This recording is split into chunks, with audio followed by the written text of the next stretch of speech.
moment if... Okay, they're not able to watch live. So, let's start. Okay.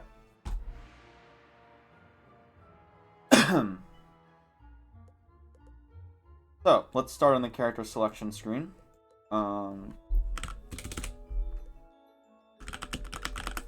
When you reset, you have to type abracadabra. You can like make a macro for this if you want. I don't. I just type it every time, which is a little bit slower, but it doesn't really matter. You can spam spacebar through any dialogue in the game.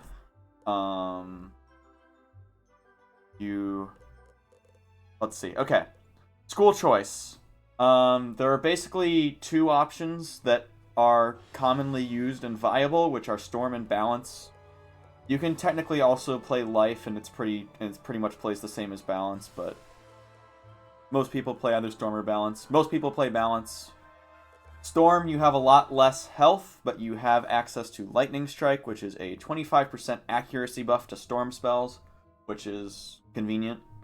And you have access to Thunder Snake and Unicorn Way, which is also convenient. However, you have significantly less health, so since this is mostly for beginners, although I will talk about some advanced strategies, I'm going to play as Balance for the purpose of this demonstration. Okay, character gender. Here, again, the only thing this impacts is the location of the home teleport. So you're either in the boys' dorm, which is closer to the Storm School, or you're in the girls' dorm, which is closer to the Myth School. And that matters for specific quests.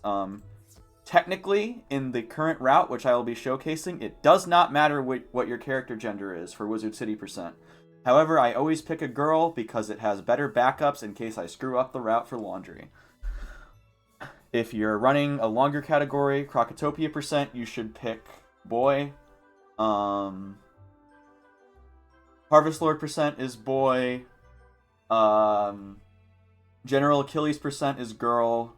And most other categories, it doesn't matter. Remember, all right. Okay. What is your name? So we can do a technique called preloading here. If I load into Golem Court here, this is not Arc 1. This is just Wizard City. If it isn't our newest student. So by loading that area, now when we start time, and we start time when we click play, now this loading screen will be a little bit shorter, and I can skip the tutorial right away by hovering my mouse at the bottom of the screen. I'm going to immediately hold forward and spam X and spacebar. You'll hear me spamming my spacebar. Again, I'm continuing to hold forward, spam X, spam spacebar. Get through all of this. I'm going to mark as I walk away from Connolly, so that mark is closer to Saren. It saves about half a second of walking. I'm going to immediately open my menu and remove everything that is not Imp. And that is because if I hover my mouse in the center of the screen, I can immediately click the only spell in my deck, which is Imp, which is the highest accuracy spell that one-shots a Lost Soul.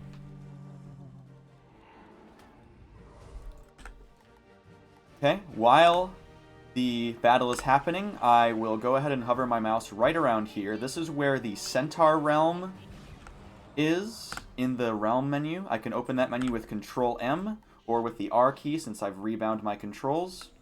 And then that allows me to skip the iframes that occur after battle. This is very important and will be used throughout the run. Again, I can hover my mouse in the center of the screen. Okay.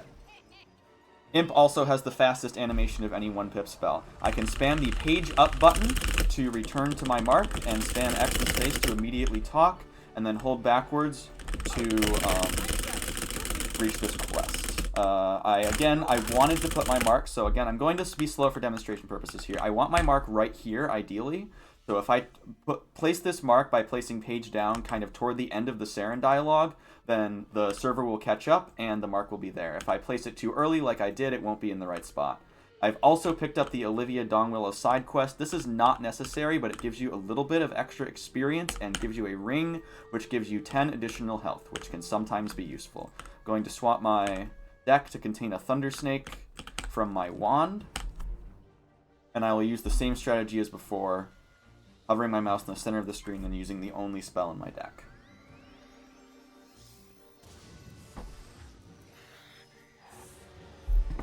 Now in this case, I will hover where above this classic mode text. This is where Blossom Realm is, which is the second closest realm to the Swap Realms menu.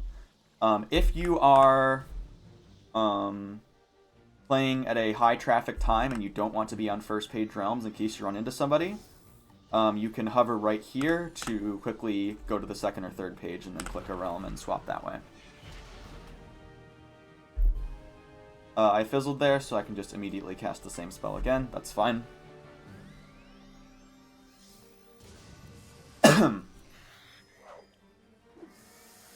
And I'm going to immediately recall to my mark, again with page up,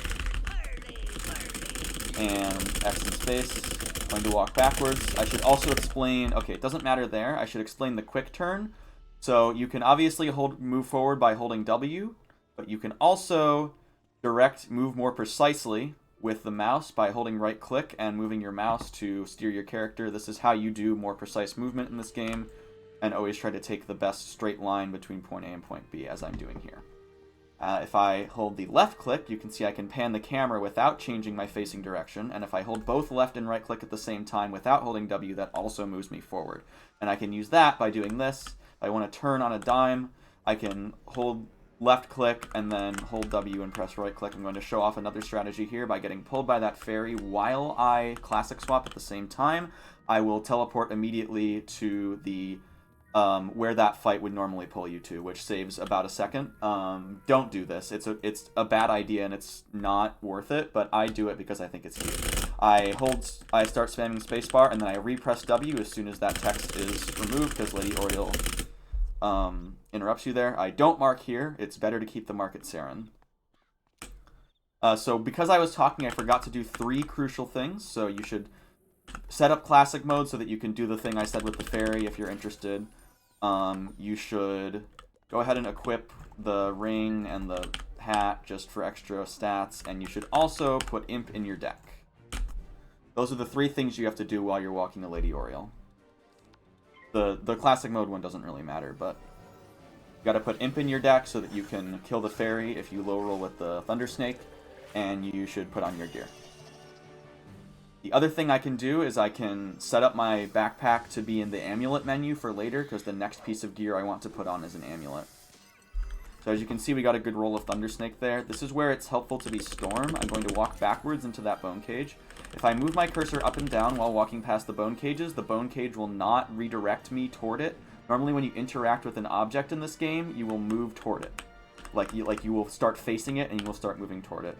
There, again, I get pulled in this direction. The specific way I get pulled by the fairies is beneficial here, just because I'm getting pulled into these specific 2 fight circles that happen to line me up well for the bone cages.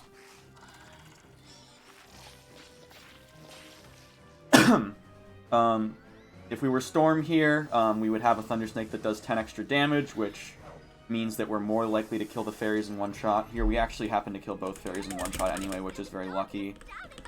We go ahead and clear that dialogue. We do the same thing here. You can see I bob up and down with my cursor to prevent myself from getting pulled toward the bone cage, and I'm going to set up a classic swap here to skip this cutscene.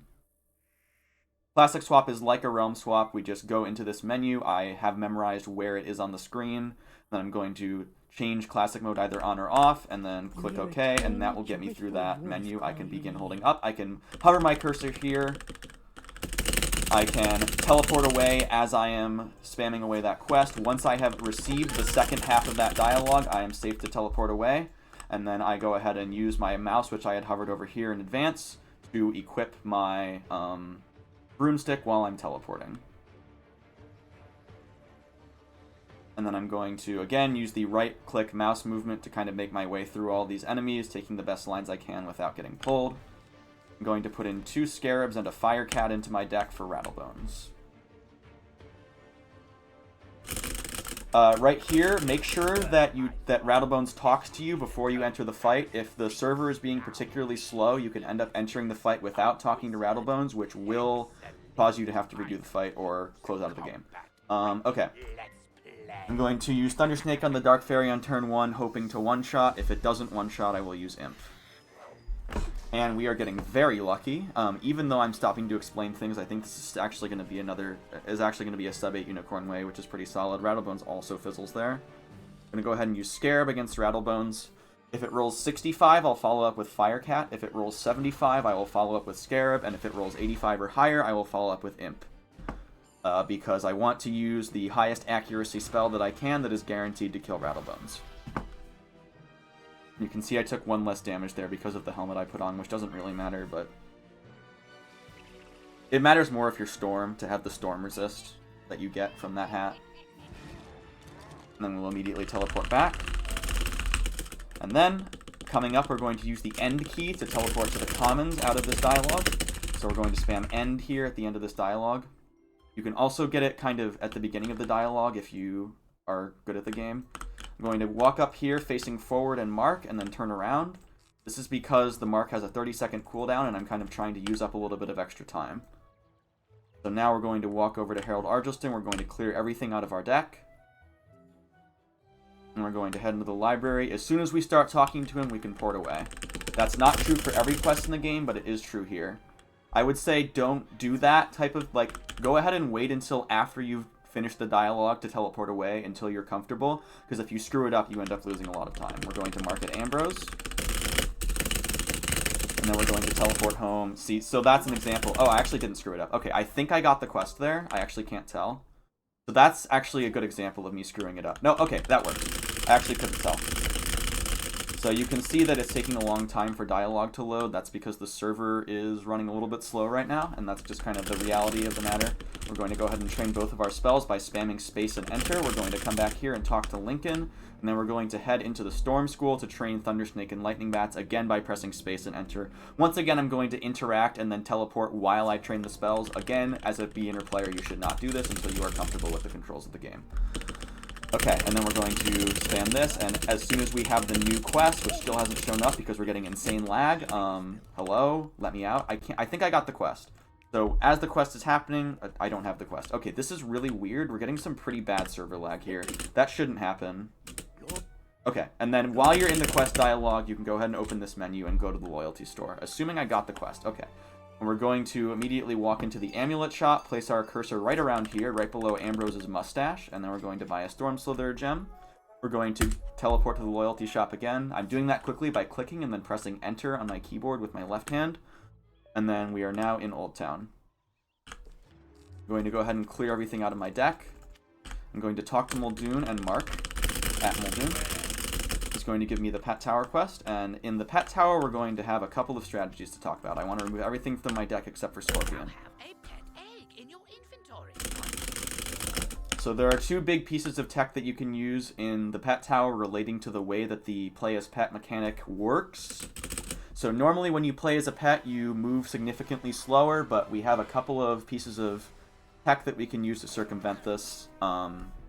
This will not show up in the current world record because these were both discovered within the last year. We're going to use Scorpion. We're going to go ahead and click on a tutorial tip here. And this will overwrite the dialogue that would normally appear at this part of the game that turns you into your pet. So now, as soon as we get that goal complete, we can go ahead and clear out of that dialogue. We can walk up to this door, stand a little bit away from the door, wait for your iframes to end, and then go ahead and play as pet and walk into the door. So now we're moving faster than we would be normally if we had just played as a pet. And then we're just going to do this. Again, I can turn around quickly there by letting go of W and then dragging left click in order to pivot, and then letting go of W and pressing right click. We want to be to the right here. I didn't do the second piece of tech. So the second piece of tech is you can turn into the pet during that dialogue. It's kind of hard to explain, but I can't show everything. I can only talk so much. You want to stand a little bit away from that combo lock. Be careful of that meow. It can cause you to accidentally teleport away without talking to Penny. Yeah, there's kind of too much to talk about in there. I didn't get to talk about all of it, but yeah, we're going to take all 3 of these quests, and we're going to walk into Cyclops Lane. Going to put an imp in my deck, and then I'm going to equip my amulet. So I talked about earlier how I wanted my... so we got to clear that dialogue from Gamma, so same as in Lady Oreo, we just want to hold forward and like repress W after the dialogue. We want to walk back here and go and fight trolls. Again, I wanted my amulet selected earlier. I mentioned that I usually select the amulet part of the backpack while I'm in Unicorn Way, just to make that a little bit easier. I go ahead and equip this amulet, and this is the main strategy for any enemy in the game with 135 health. We use something called the Trifecta, which is an imp, a scorpion, and a Thundersnake from the amulet. going to go ahead and classic swap here because I can't realm swap twice within the same minute, and I have to fight 3 of these guys. So you'll see there that I basically open the menu, hover where I want my cursor to be, and then as soon as the battle ends, I can reopen the menu and go ahead and press it and click OK. Here we're going to see probably a low roll, so this is what the imp is for. If the Thundersnake rolls 125, I can use the imp to clean it up. And if the Thundersnake fizzles, I can use Scorpion, because it's higher accuracy and will always kill. Again, if you're playing Life, you have access to Leprechaun, which is a little bit more accurate than Scorpion, but it also has a slower animation. I'm going to go ahead and Realm Swap here. I'm currently in Blossom, so I'm going to hover down here to go to Centaur Realm. And this is a little bit better than classic swapping because I can spawn right on top of a troll and get into a battle sooner. So in general, if you can realm swap, you should. Otherwise, you should classic swap.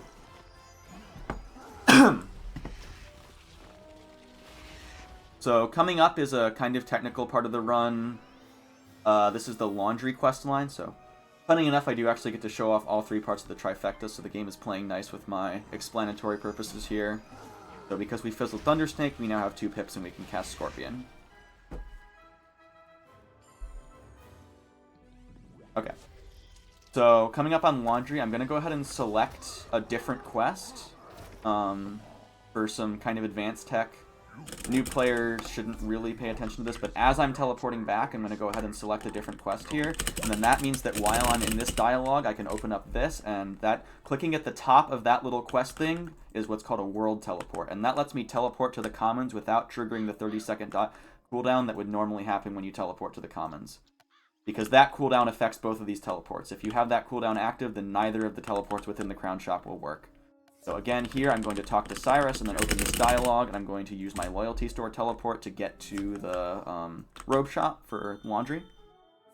If you want to, if you're really scared about not having enough health, you can go ahead and buy the novice robe here and put it on. I wouldn't say it's super necessary, but like if you're in a race or something or you really want to not die. And then again, we can go back to Wizard City. You want to click around the top half of that little quest dialog box because the bottom half is not clickable. I'll go ahead and demonstrate that. If I click kind of down here, it doesn't do anything. Well, okay, maybe it does. Maybe they fixed it. Okay, never mind. I've always clicked the top half because it used to be broken. I don't know. And then again, we can use the world teleport once again here. We actually can't because I screwed up. So again, I have to reselect this quest, and then if I were in a menu, then I can still go in here and do that. Because the quest dialogue is constantly changing for the Cyclops Lane quest, as long as I select a different main quest, then I will be able to do that. So here I'm going to talk to Ambrose and then go home, and this is where I get a slight time benefit from being a girl character, because we're closer to the Myth School. I'm going to go ahead and put lightning bats in my deck for the next fight. And then as soon as we start this dialogue, we can teleport away. And then mash through the dialogue while we're teleporting. And then here we're going to use the yellow teleporter to get to the Cyclops Legionnaires.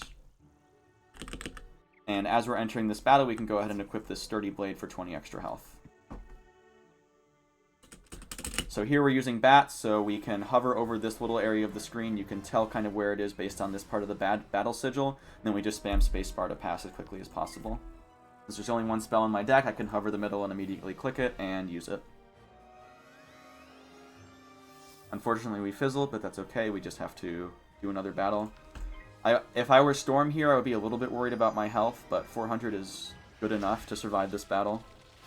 It's often good to think about what's the worst thing he can throw at me, which would be a trap followed by a troll, which will do about 270 damage maximum. So not a huge deal. Here I'm going to go ahead and spam page up to return to my mark. With the new marking logic, this you won't see that, and then run toward the teleporters. This is how you get to Dark Cave. Swap out the lightning bats for Scorpion. At this point, at 300 health, I am kind of looking for a health pip. I'm thinking about, okay, if I fizzle my Scorpion and the enemy rotting fodder uses lightning bats, then I could get pretty low on health. But thankfully there's a health pip here, so now I'm feeling safe. And through here, I'm just going to go ahead and look for a rotting fodder anywhere along the path. I didn't go for those guys in the corner because they're kind of out of the way. But this is a good spot. There's also another spot more toward the beginning that sometimes has one. And again, I'm going to use the technique of spamming spacebar on the pass button. These bubbles, these you have to interact with in order. I'm going to go ahead and set up my classic swap menu just in case I get accidentally pulled into a fight. And I'll explain what that is in a minute.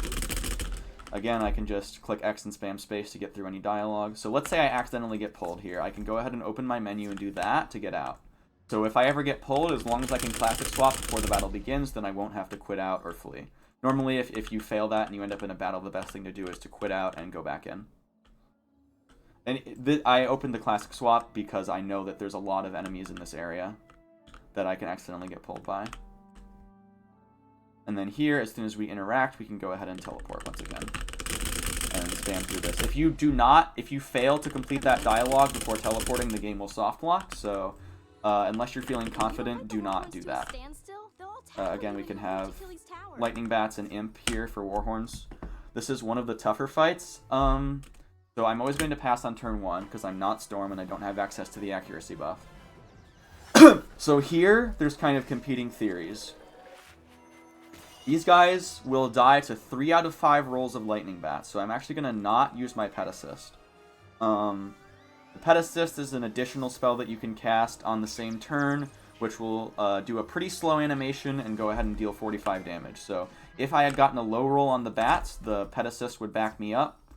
Somehow I got a fake battle there. There's a lot of weird glitches in this game.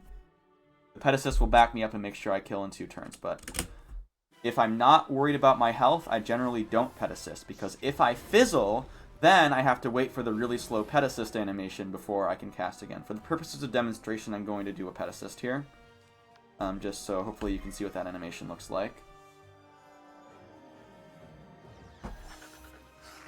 And also because I'm starting to lose a little bit of health. And I do have to fight these 3 warhorns in a row, which can be pretty tough on the health pool.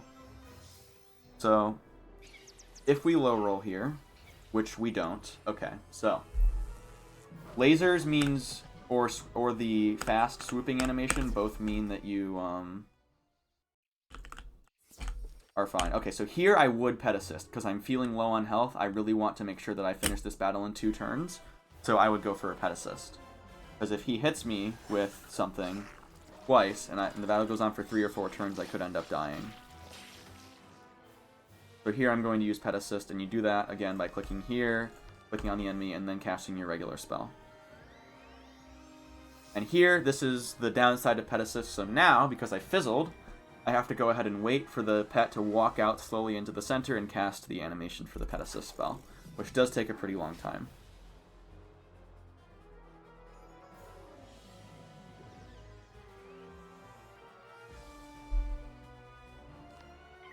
We can go ahead and kill the warhorn now.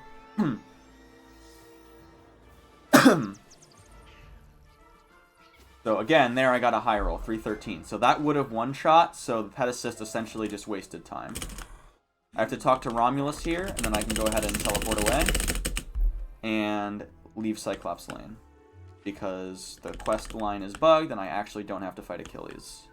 Split in that loading screen, and then we're going to go ahead and walk to Triton Avenue. We're going to go back to the trifecta, so Scorpion, Thunder Snake, and Imp are equipped. Make sure you use the Thunder Snake on the right, that's the stronger one. I'm a little bit low on health here, but that's totally fine. Minions are not a difficult fight. Here's Arthur. This guy has a habit of not giving you his quest if you try to get too far away from him, so I always make sure I get up nice and close to Arthur when I talk to him. I'm going to go ahead and get pulled right here for my first minion fight. This will be the same strategy as we used against the trolls. Since we fizzled, we'll cast Scorpion on turn 2. There's not too much danger of dying here, but if this Fire Cat high rolls, now I'm in danger of dying in the next battle, so I'm going to try to pick up a health pip before I fight the next. Basically, if I go second and then fizzle, then and the minion hits me with 2 high rolls, then I could end up dying. Thankfully, there's a health pip right here. So we're going to kind of walk through everything here, and then we're going to try to get pulled facing that way. We're getting a little bit of lag. Okay, that's perfect. So this brings me, like, basically I got pulled toward where I was already trying to go, which saves a little bit of time. Once again, we fizzle. So we're going to use Scorpion again.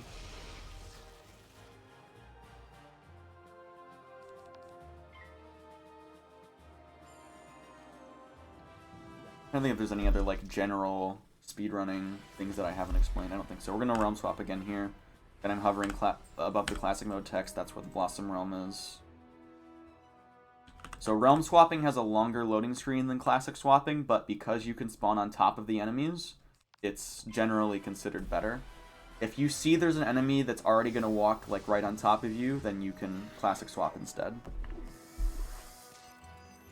So here I'm going to immediately go ahead and use left and right click and flick my mouse to quickly turn around. Here I want to make sure I mark kind of closer to Duncan than I do to Arthur, because otherwise you end up talking to Arthur and it's really annoying. So I do tend to mark all the way back there, just to make sure I mark next to Duncan instead. Okay, this next quest is interesting because it's possible to fail to collect Susie's wand. It's about a 5% chance. We're going to use Scorpion here, because this enemy has 150 health. I'm going to go ahead and click pass. But here I want to listen to the audio. Whenever you complete a quest, you get a little sound effect that plays, and I'm not going to teleport back until I hear that sound effect. So as long as I hear that sound, I can teleport back. Yeah, I heard the sound. Right when victory pops up, you'll hear the sound. Wearing strange amulets that were crackling with And because I was behind Duncan there, I was facing in the correct direction to just immediately hold forward to begin moving. Here, I'm going to go ahead and hold that and then press right click to turn on a dime, just because of the way that particular teleporter works. And we're going to go ahead and fight 3 rotting fodders, which are essentially the same as the eels. We're just going to pass and then use Scorpion. The toughest thing these guys can use is lightning bats, so if you have 285 health or less, you should be careful. Hello everybody. We are currently doing a Overexplained run, so I'm explaining everything I'm doing. So here I can either realm swap or classic swap. I'm going to go ahead and realm swap because the guys over there are really far away. Because I can't realm swap twice. Like I said, there's a 1-minute cooldown between when you can swap realms. You cannot circumvent this by closing and reopening the game. It doesn't work. So the best thing we can do is realm swap one time and classic swap the other time.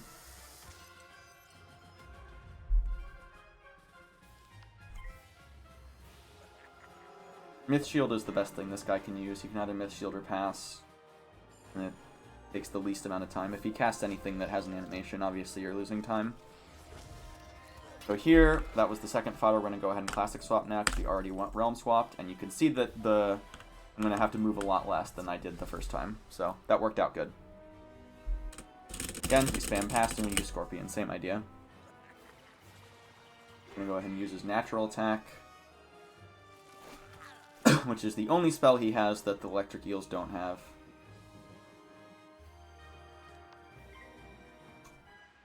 And then coming up next is a relatively new routing change. So recently there were some changes to the way that the marking system works. It used to be that marking always cost 1/5 of your mana, and when you recall to a mark, it goes away.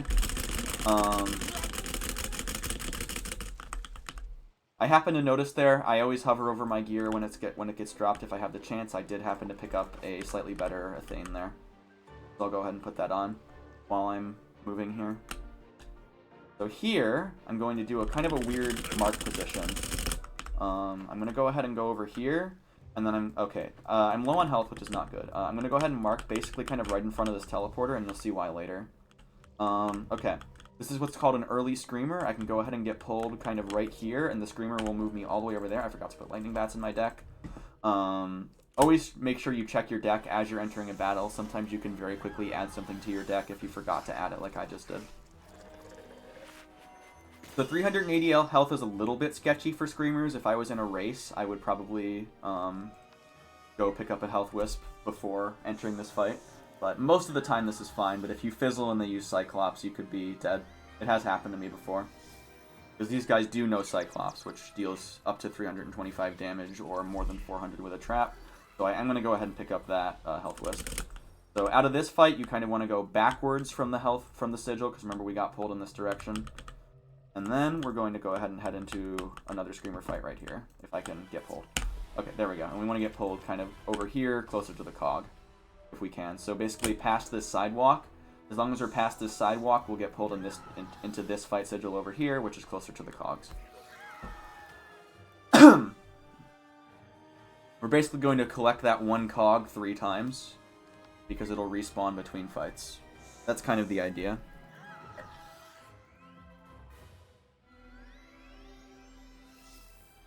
So we do fizzle here. Screamer can use Troll, which will deal up to 170 or 270 damage, but it uses Leprechaun instead. But I'm definitely glad I got the health. I would be pretty low right now if I didn't. And if I was playing Storm and I was low on health, I would use the accuracy buff to ensure that I killed in 2 turns. Okay, we can immediately, again, flick the mouse out of the battle to immediately start going that way. Grab the cog. We're going to Realm Swap immediately. Grab another cog.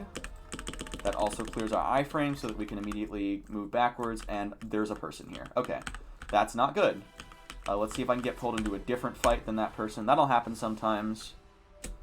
You just have to kind of adapt where you need to. So normally you would get pulled into that same fight circle where that person's already fighting. But I had to go ahead and adapt because sometimes you will end up in somebody else's fight. If you're in a fight and the person seems like they're pretty fast or know what they're doing, then you can stay in the fight as long as you didn't go into it on purpose. It's illegal to join somebody's fight unless you realm swap into it accidentally. And then we can go ahead and grab this last cog and then teleport back. And we can keep spamming X because we're on top of the teleporter. We can immediately teleport and then walk to Blad. And then here, we're going to back up into the mill wheel. And then we're going to use kind of just... It's just a lot of... This is something you just have to practice, the kind of cadence of all of that. But there's just a lot of quest goals really quickly there, and you just kind of have to make sure you know what you're doing. I'm going to go ahead and put that deck set up for Harvest Lord. Technically you don't need the Scorpion, but I just kind of put in extra cards when and then we can go ahead and teleport back to Galvanos Tower as we finish talking to Duncan. Make sure, again, if you're going to do something like that... Okay, unfortunately I'm low on health. I'll have to use my potion. Make sure that if you are going to teleport away during quest dialogue for that type of situation, you have to make sure that you end one quest and start the next quest before you teleport. Otherwise, you won't get the quest and you'll lose a lot of time. I'm going to go ahead and use Rotting Fodder. Against this Rotting Fodder, I'm going to use the Snake and Assist. In general, you always want to kill the minion first in the boss fight because it's weaker and it will die quicker. And that way you're only in a 1v1, which is much quicker. And that's common sense. You'll know that from playing the game regularly. But I figured I would mention it. The strategy is, in all cases, to kill the minion first in a boss fight. And since I'm still on full health, I won't have to incorporate any flea strats. So Harvest Lord and Rattlebones are unique in that the enemies have a 30% debuff to all of their attacks. So in general, it's very hard to die in either of those fights, even as Storm. But it can happen if you get absurdly unlucky. And it also means that you can walk into those fights on low health sometimes, but the health I had was so low that I wasn't willing to do that in this case. But if I had like 450 health, I would still be fine walking into Harvest Lord without potioning. So there, Harvest Lord was dealt 265 damage, which is just enough that I will always kill on this turn. If that's what the Imp is for, or you can use a Pet Assist, either or. If I had dealt 255 or 245, and then I also do a low roll here, then that would fail to kill Harvest Lord. Here, I'm going to go ahead and teleport out, because I have my mark on top of where I know Susie will spawn, and I'm going to go ahead and interact with Susie, and then immediately interact with the teleporter, and then use my right-click to turn around. I'm going to mark on top of the Tempest Nexus. I'm going to go here, and then as soon as this quest begins, I can go home. And then I can equip my Citrine-studded cloak, which I just got. Sorry, here. I meant to, Sorry, I screwed up. I shouldn't have walked out of my house. And now I'm getting punished with a very long loading screen. This happens sometimes. Every so often the game just decides, you know what, you lose 15 seconds arbitrarily to a loading screen, and that is just how it is. This is a really, really long loading screen. Am I still connected to the server?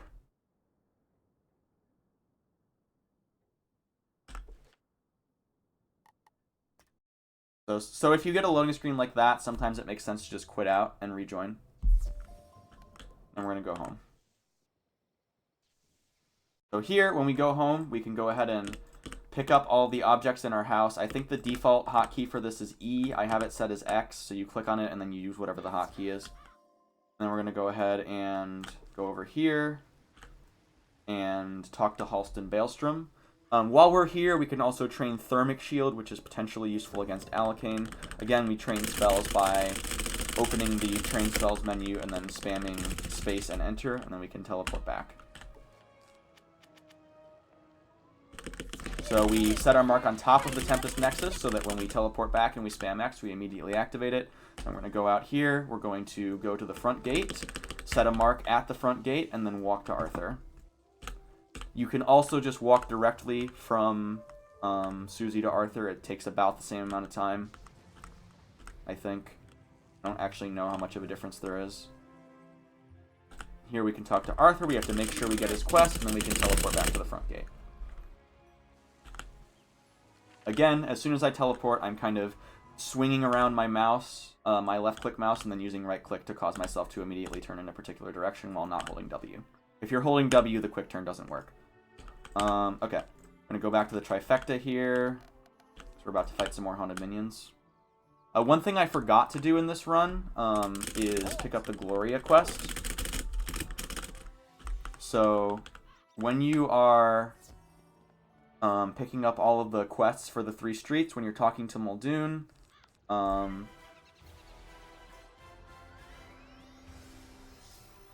you can go ahead and talk to Gloria Krendel, who is right behind Muldoon. And that will give you a quest that gives you some level 10 gear, which sells for about... And the quest basically asks you to defeat things that you're already going to defeat anyway throughout all of the main quests. And then when you turn that in, you will get some level 10 gear that sells for about 150 gold, which will come into play a little bit later. Because we're going to buy some treasure cards when we fight Nightshade. Alright, we got the low roll, so we use Imp.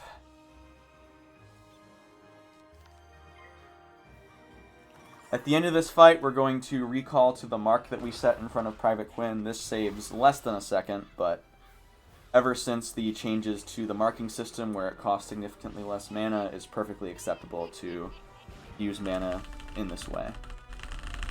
If you're low on mana, don't do this, but it just kind of works out here. And then we can immediately back up and kind of move hard left so that we end up next to this teleporter, and then immediately move straight toward Lizzo. And then we're going to, again, mark kind of closer to Shellis, just so that we can get to Shellis sooner once we talk to Lizzo, once we recall to Lizzo. I'm going to go ahead and use Scorpions here, just like every other 150 health enemy. You can use Thunder Snake here.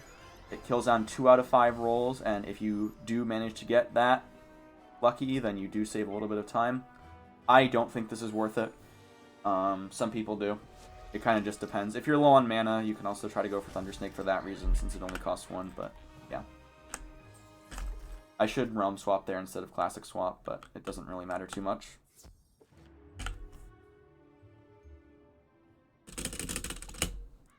As before, we line up our cursor in that spot, and we spam the spacebar to pass immediately.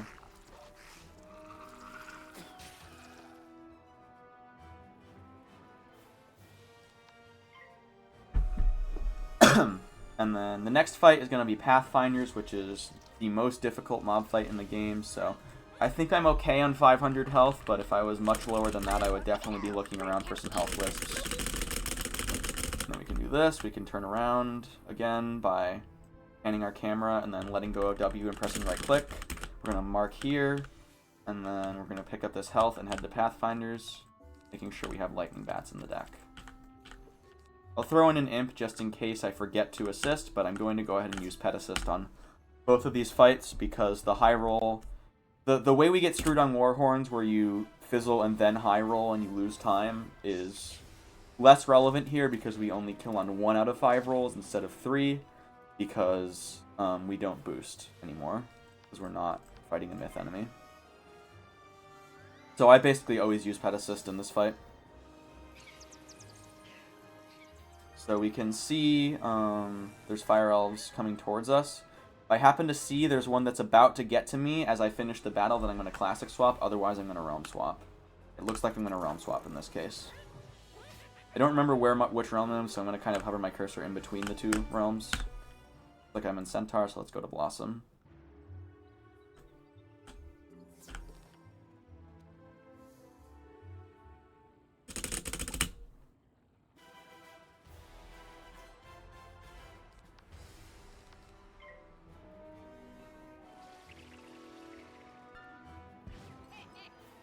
Again, 500 health is enough, but these guys can be pretty scary.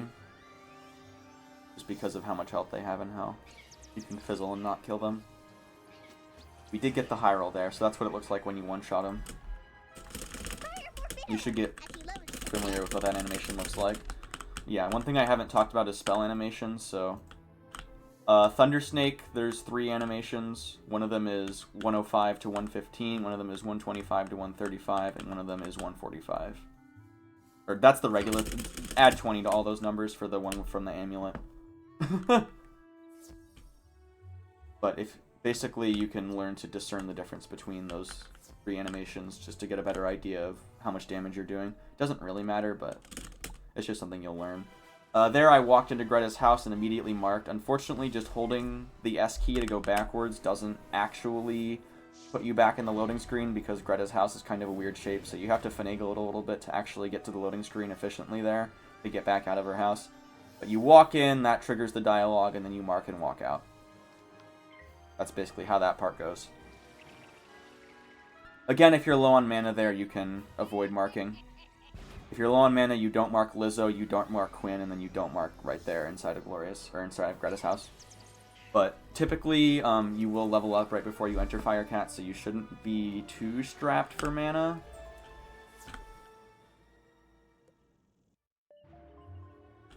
So there you can see there was a Magma Man coming for me. It actually would have been better if I classic swapped. So I would have stayed in the same realm, so that guy would have still been there, and then I would have gotten into the fight sooner.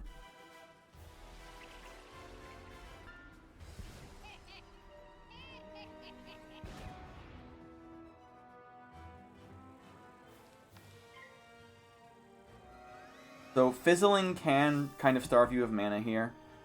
So at this point I'm kind of thinking maybe I don't want to use the mark that I set, because recalling does cost 1 mana now. Yeah, so now I am definitely in a weird spot. Because now, because I fizzled twice, I only have 5 mana. So I'm basically hoping to see a Mana Wisp on the way to Bastilla, and I'm not going to use my recall because I'm so low. I fizzled 3 times. That's very unlucky. Normally this won't happen. Normally you would set another mark that's closer to Greta right there, but again, I'm worried about my mana count right now, so I'm not going to do that. And again there, if I was Storm, I would be using accuracy buff to try to preserve my mana. Here, this Mana Wisp is almost impossible to get, so unfortunately I'm not going to go for it. So here we go to the teleporters, and then we go this way, and we go to main gate, and that's how we get to Dark Cave. Thankfully, we get a mana pip. I'm still looking for another one, though. If I'm really worried about mana, before recalling, I can also just go to the shopping district and grab some. And for safety, I probably will do that, and also just to show off what that looks like. Although I did just get another mana pip here, so maybe I'm okay. Here, we just want to take the closest fodder we can, because we're not looking for bubbles or anything. So, unfortunately, we got unlucky that the closest fodder is all the way over here, but that'll happen. And we pass a new Scorpion. So, we're going to be on 10 mana heading into the Bastilla fight. I'm thinking about if that's going to be enough. I think it's fine. I'm going to go ahead and just grab that mana pip, just to be safe. Sorry, 9 mana. 8 mana. Okay, I don't know why I did math wrong. Dude, that's crazy. Alright, we're gonna go to the shopping district. We're getting very unlucky here.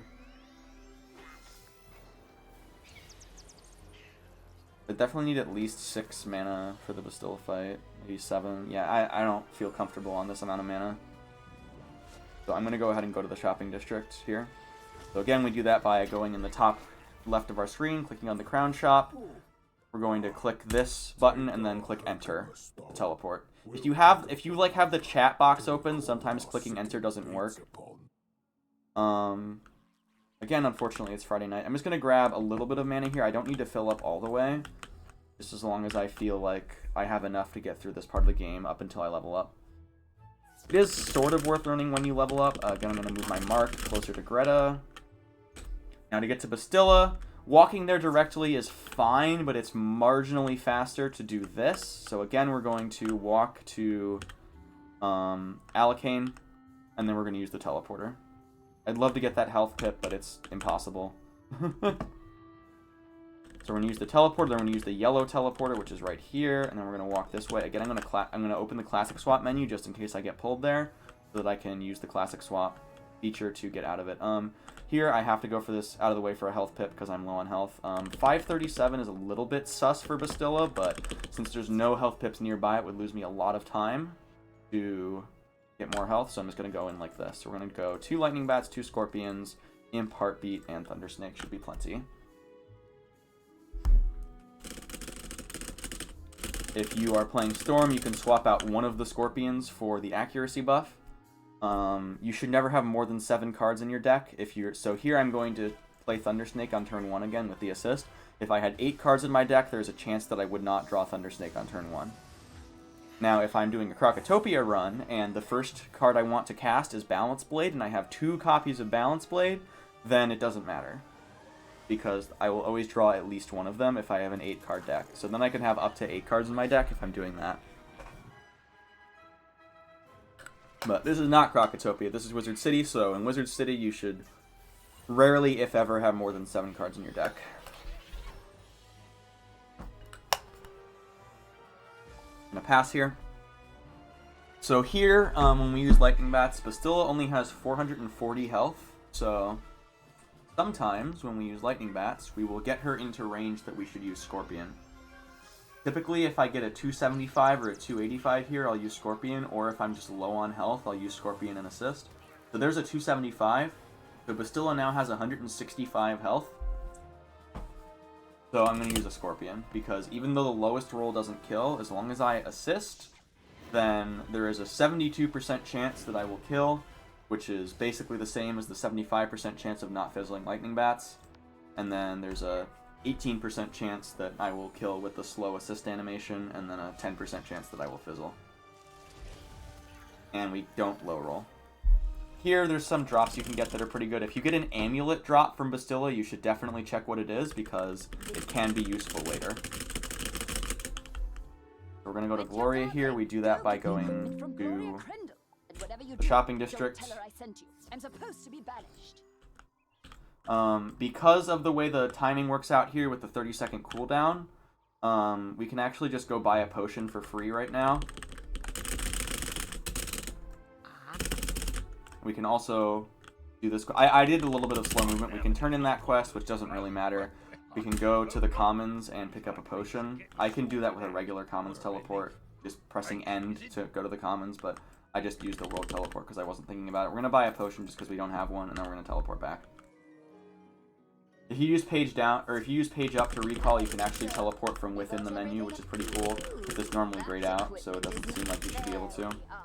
Here we just kind of like, again, it's just like the Blad Raveneye mill thing, where you just kind of have to learn all of those inputs to do all that quickly. Thankfully, there's usually health pips in this part, so I wasn't super worried, but if I had not gotten health pips there and I had to go into Alicane with 400 health, that would be really bad. So here I'm just gonna put another bats, and then I don't need Scorpion for this fight. So I'm just gonna put in the Thermic Shield, 3 copies of Lightning Bats. I don't need the Snake and the Imp, but since as long as I don't have more than 7 cards, I can do whatever. So we're gonna run with this. I guess I'll swap this for another Thermic Shield, but I probably won't use 2 Thermic Shields. Unfortunately, we went second. So Thermic Shield basically is a counter to Alicane building up a lot of pips and hitting you with a strong natural attack or a Sunbird. So Alicane's natural attack will do 105 damage per pip if it's 1 to 3 pips, and will do 100 damage per pips if it's higher than that. So it's 105, 210, 315, 400, and 500, basically, are the numbers. There you saw the Magma Man fizzled. If you kill that, the more pips you kill that guy with, the better off you are. I'm just going to go ahead and demonstrate. Under normal circumstances, I would not use Thermic Shield here because I have plenty of health, and I killed the Magma Man on 2 pips, which means I'm in no danger of dying. But if that Magma Man had hit me with something, then I might be a little bit more scared. Alucane has 2 pips right now, but unfortunately he's pretty likely to just use Fire Cat, and then my Thermic Shield was useless. So this is the best case for the Thermic Shield. He's now built up 3 pips, and now he would do a lot of damage normally. So when you're going second especially, you always have to be thinking about what can happen within the next 2 turns. Can I die? And if you can die, then you should flee instead. Like, if you kill the minion, and then you're facing up against the boss, and you evaluate how many turns you need to kill the boss, and you think, I'm probably going to die in that many turns, that's an example of why Thermic Shield is not very good. But it's worth trying. Because he just hits it off with a 1-pip spell most of the time. Here, this is very important. Do not teleport away like you would out of any other fight. You do have to talk to Alucane at the end here, so if you teleport away, you have to go back. You don't have to fight him again, but you have to walk around him and then talk to him. It's just awkward, so just don't do that. Don't pull a Barry. Barry Saxy in the community is known for doing that. Don't be like him. We just got some more gear that we can put on. I forgot to put on this gear earlier. Citrine-studded cloak and citrine-studded boots. This doesn't really matter for balance, but it matters a lot more for Storm because you're really hurting for max HP. But basically you want to put on gear that prioritizes max HP as much as you can. And here we're going to go ahead and go back to the main gate. Oh, I forgot to talk to Quinn. Hold on. You're going to go back to main gate and then talk to Quinn, and then you're going to walk out of Fire Cat. Basically, every time you walk out of Greta's house, the way you remember it, unless you're going to Gloria, you should always just walk towards Alucane, no matter what. We're going to mark here, because the next thing we fight is Foul Gaze, which is right there. And then we're going to go up here to Sergeant Muldoon and turn in the quest. Once again, we didn't have to fight Achilles. And then we're going to go ahead and we're going to use a world teleport here. That's because we're going to use... So basically, if I commons teleport here, then I have a 30-second cooldown on both my commons and my home teleports. But if I don't, then now I can go here, talk to Ambrose, immediately go home. I actually pressed home kind of as I started talking to him. If you do it early, you lose time, so don't do that unless you know what you're doing. And then we're going to go here, and we can, as soon as that go to Bartleby shows up, we can teleport away. And then we can go ahead and go into Foul Gaze. We want Thunder Snake, Imp, Heartbeat. We can throw in a Scorpion as well.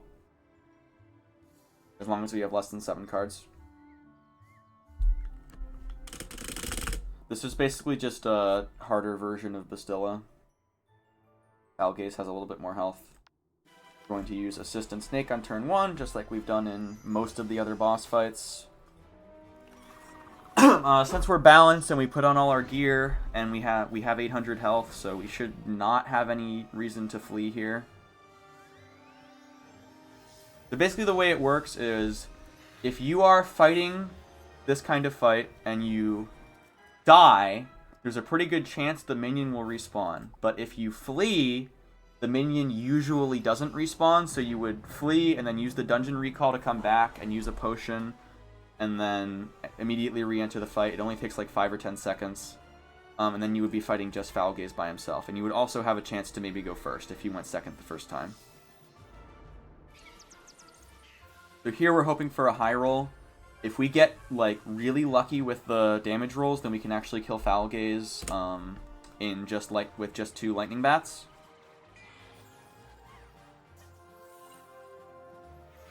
And since we got a high roll here, there's a chance that we can kill if we get the highest roll. So basically now we've reduced this to a Pathfinder fight, so I'm going to go ahead and use Assist plus Bats to finish off the fight. You can also opt to just use Bats and then cast Imp on the following turn. It kind of just depends. Both strategies are valid, and they have their own time loss risks. Unfortunately, we got the low roll, but we did assist, so we do kill on this turn.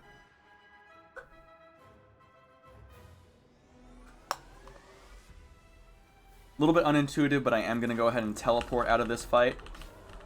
I placed the mark intentionally so that if I teleport out of this fight and start holding forward, I can go ahead and head to the Haunted Cave right away.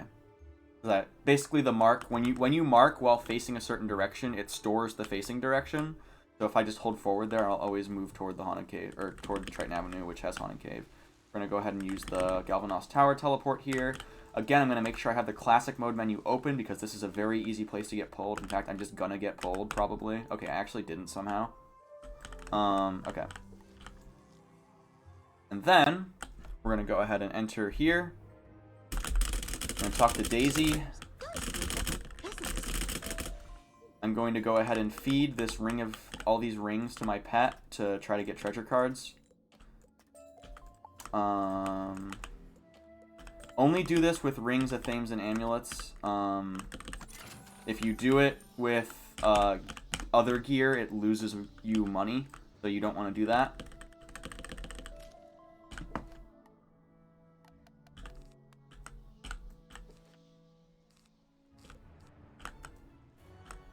Here, I'm going to go ahead and enter the tower, and then I'm going to teleport to the commons to buy treasure cards. So let's go ahead and quick sell our gear. You actually can't quick sell while you're in a sigil. Sorry, I forgot about that. We're going to go to Storm Drain Tower, and then we're going to immediately go to the commons by pressing end. Remember, end goes to the commons, home goes home, page down sets a mark, and page up recalls to the mark. Those are the default controls for those 4 important things. So I can quick sell here. I'm going to go ahead and sell all my gear.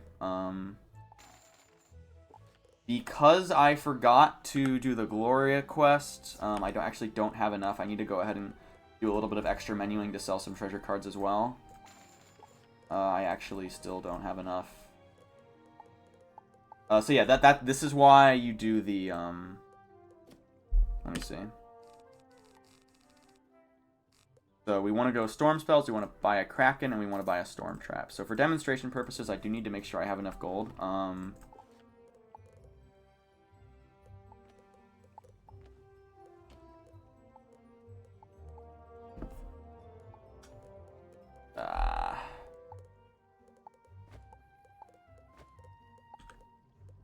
What does this sell for?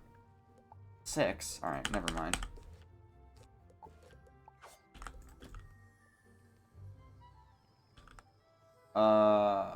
Okay, yeah, so this is why you do the Gloria quest, by the way. I'm just gonna go do a side quest to get the gold, because I do want to demonstrate the correct strategy for Nightshade.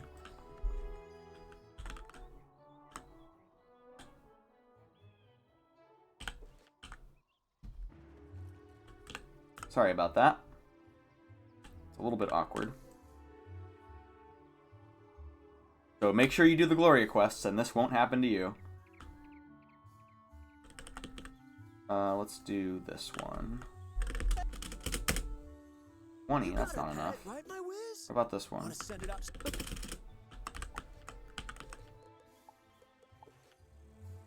15.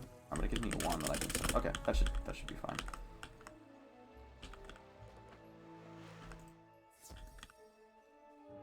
We're going to take a quick detour to do this side quest.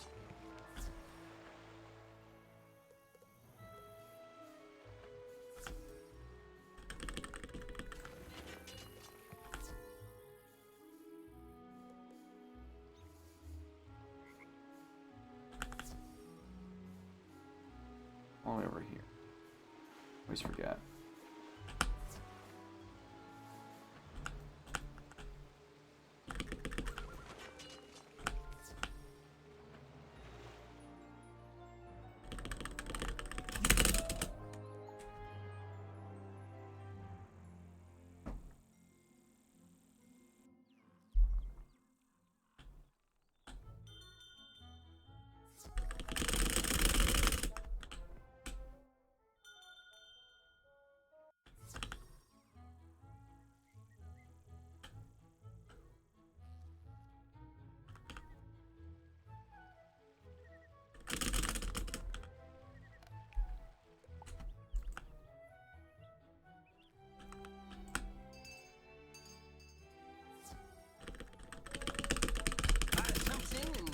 And then again, I just showed off there, if you teleport to the commons right as you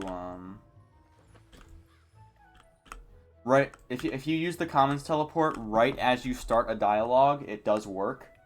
But once you're like fully in the dialogue, it will prevent you from using it. So I am 3 gold short on my fame. Okay. So, to recap, we bought a Kraken and a Storm Trap. We're going to go ahead and... Don't forget to put those in the deck. We don't need them yet, but we will need them in a little bit.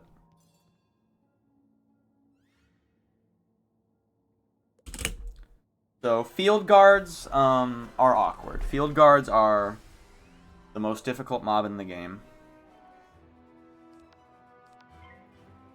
They're kind of... There's kind of just not a good way to consistently kill them in 3 turns, even with treasure cards. So you're kind of stuck just using lightning bats twice to kill them, and even that doesn't always work, because if you get 196 and then another 196, it will just barely not do enough damage. They also happen to be Storm, so they can cast very high damaging spells, such as Lightning Bats or Storm Shark. Thankfully, he used Storm Serpent because he's an idiot, and that one does a lot less damage. It's basically just an ice spell with Storm coating, so it does way less damage. We got lucky here, we didn't get the low roll, so I can just go ahead and cast another Lightning Bats. And then here I'll go ahead and demonstrate how flea strats work. If I was, like, a little bit more bold, I would try to get away with having only 400 health here, but with the trap on me and Nightshade having 3 pips, it's pretty unlikely for me to survive. So I'm going to go ahead and flee. Again, we can use the enter key there to flee.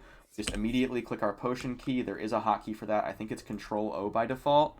And then we're going to go ahead and go in here. If you want help on how to rebind the keys in this game, you can ask in the Discord. So here, we're going to kill Nightshade with treasure cards that we bought. We're going to go ahead and draw both of our treasure cards there.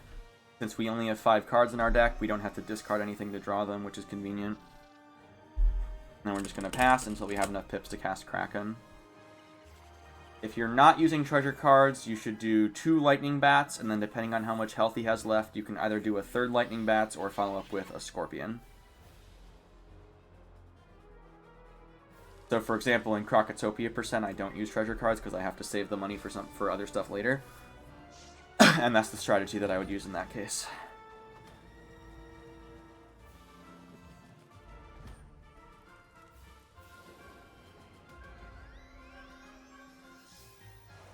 Alright, so this will always kill. We can go ahead and recall to Daisy right after completing this fight by spamming page up.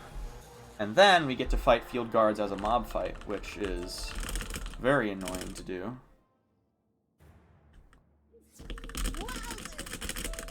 So 547 is like enough. Again, we're going to basically run in with this exact deck once again.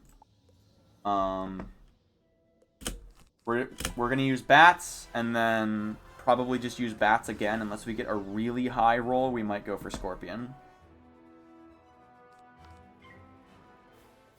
And if we get the 196 roll, then we have to use the Pet Assist with our second bats or use Imp on the following turn.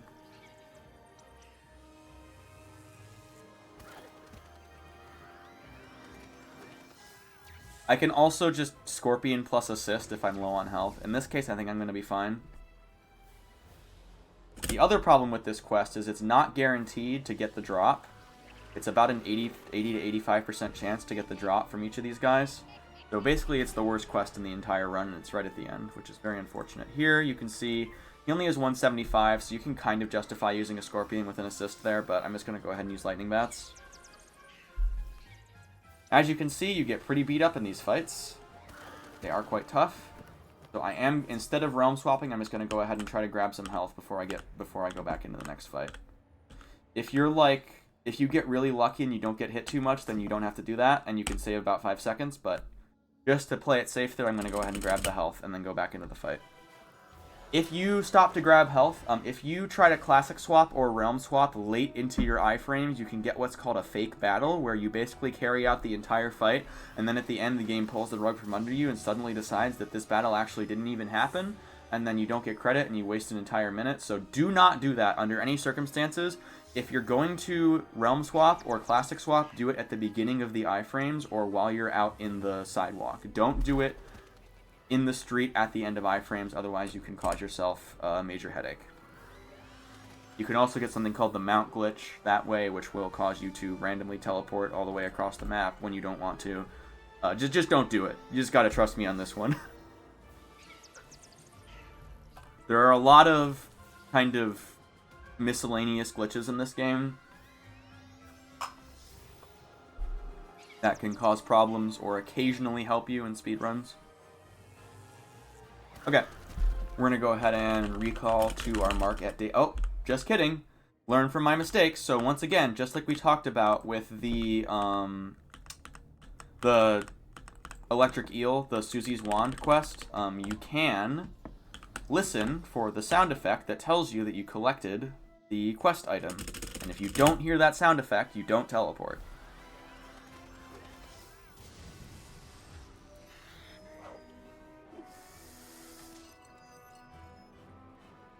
We're going to have to fight one more field guard. This is a very big time loss. And it's just going to happen sometimes, unfortunately. There has been talks about moving the endpoint of the category to when you defeat Nightshade and get the Wizard City Protector badge. I'm kind of ambivalent on the idea.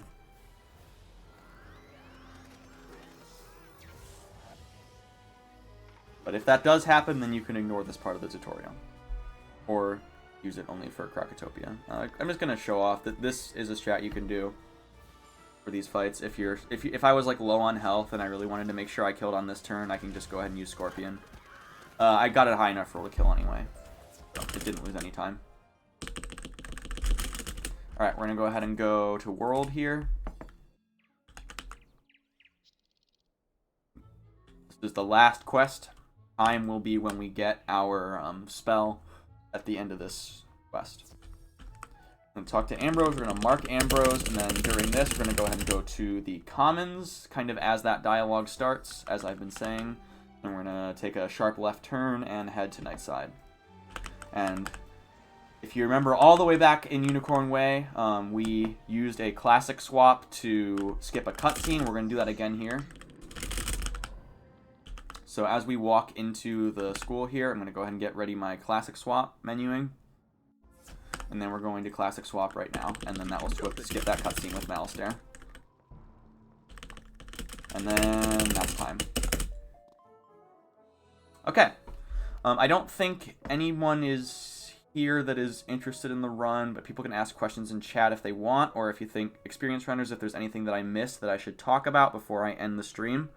Other than that, I'm going to post this on YouTube, so if you have any questions in the YouTube comments, I will try my best to answer them as well. Or I will also link the Wizard101 Speedrunning Discord in the description. If you have any more in-depth questions, or you want to learn the game, you want to learn the route, and you want to talk to other people playing the game, I would recommend that you also visit that Discord link in the description. Okay. I think that's it. Yeah. Thank you for watching, everybody. Have a nice evening.